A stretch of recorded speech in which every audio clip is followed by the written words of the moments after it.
As dawn begins to break on this beautiful spring morning, we look up above and find the trees full of little birds, weary little travelers that have come a long ways overnight. Over 100 million birds flew over the skies last night. Everything from little tiny hummingbirds all the way up to the big, huge Canadian geese that are flying over.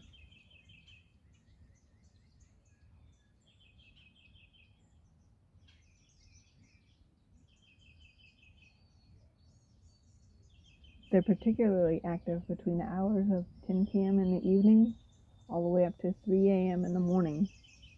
After 3 a.m., they're usually looking for a nice tall tree where they can rest and hopefully get some seeds and things for breakfast the next day.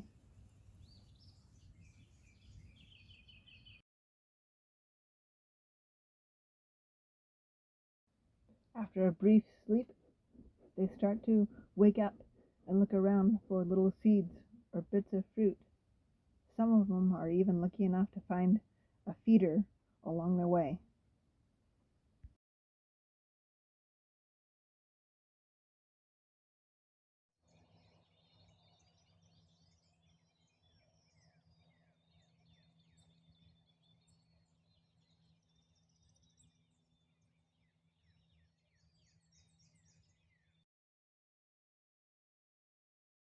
People don't even notice the little birds up in the trees as they're walking by, or know the difference between a nuthatch and a sparrow. They just think them as another little batch of birds there to eat the seeds, eat out of the feeders, without realizing that most of those little guys there have traveled all night.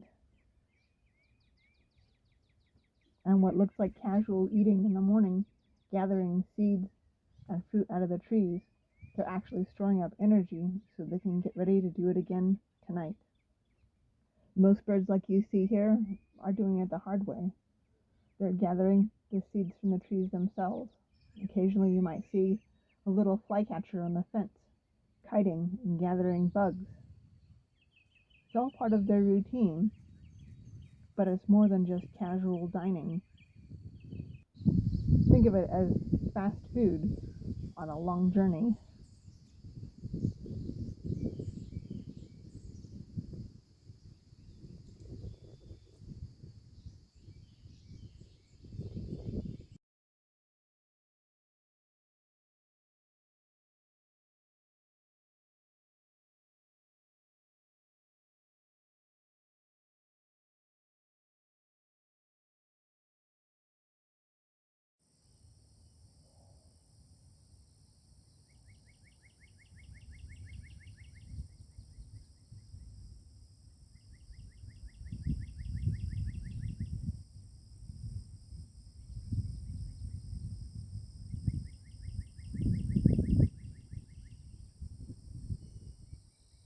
By afternoon, things seem to be quieting down a bit.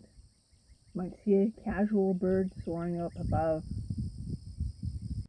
or a little flycatcher perched up on a fence, no doubt looking for a stray moth that's wandered across the pasture. It's also time for things like moths and butterflies to be migrating. They all seem to follow the same kinds of patterns.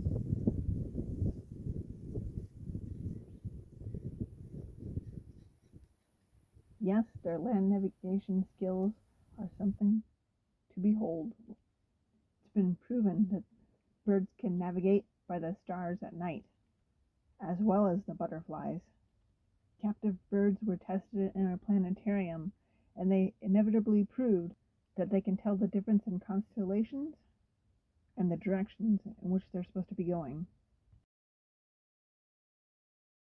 It's also been proven that they have special little proteins in their eyes that can detect the magnetic lines of the Earth, thus giving them the ability to travel north in the summer and south in the winter.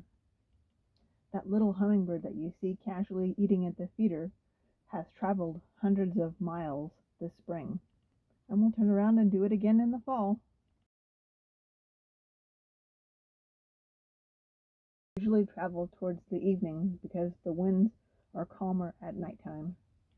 And of course, because they can see the constellations.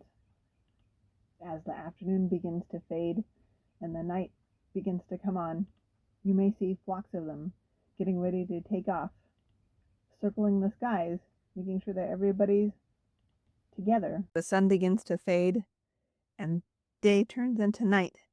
They begin to take off, take flight for their long journey. Sometimes you can even see them at night against the moon. On a more personal note, I've been a bird watcher for over 15 years. If any of you have ever watched The Big Year, you'll know what I'm talking about. Some people actually view it as a yearly contest, and that's a lot of fun.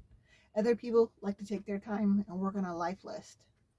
Unfortunately, much as I've traveled around, you'd think my life list would be bigger. Mine's at about 149.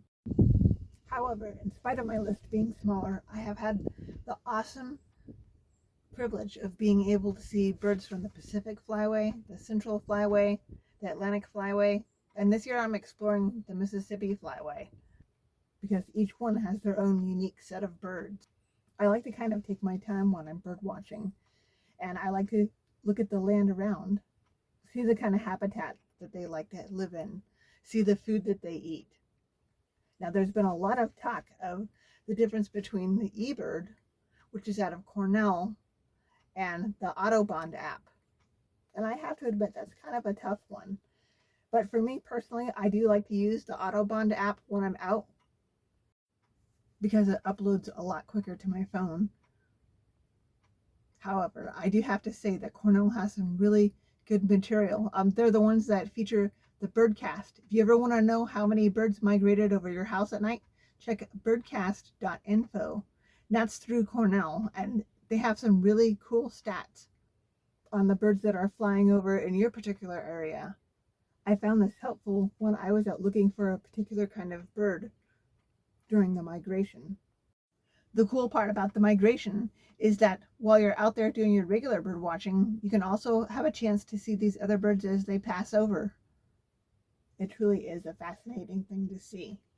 And I hope that you are able to look at things a little bit differently now that you know how they navigate at nighttime. It really is pretty fascinating. So check it out. Download the bird app of your choice. Check out your birdcast. Get out there. You'd be surprised at how relaxing it is and how much fun it can be. It's something that the whole family can do. Go out and see how many different birds you can see just in a day. Not everyone can do a big year. Until next time.